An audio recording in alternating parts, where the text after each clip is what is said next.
আমি খবর পেয়েছি, সাথে সাথে দোয়া করেছি বেরোনোর জন্য। আল্লাহ তাআলা ওনাকে জান্নাতবাসী করুন। আমিন।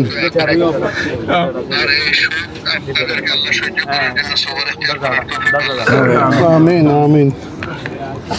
আর ইনশাআল্লাহ আমি এদিকে আসলে ওনার কবরও জিয়ারত করবো এক সময়, আল্লাহ তৌফিক দিবেন আমাকে ইনশাআল্লাহ।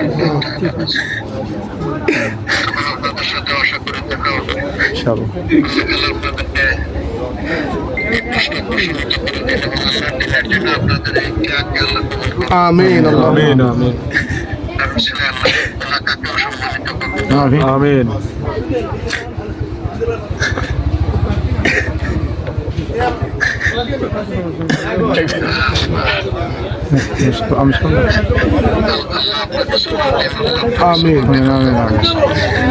আসসালামু আলাইকুম। আপনাদের সাথে কথা জি আমির জামাত, আমাদের এখানকার জনশক্তিরা সবাই আপনাকে সালাম দিছে। আমির জামাত কবরস্থানে সবাই আছে, আপনাকে সালাম দিচ্ছে। আসসালামু আলাইকুম।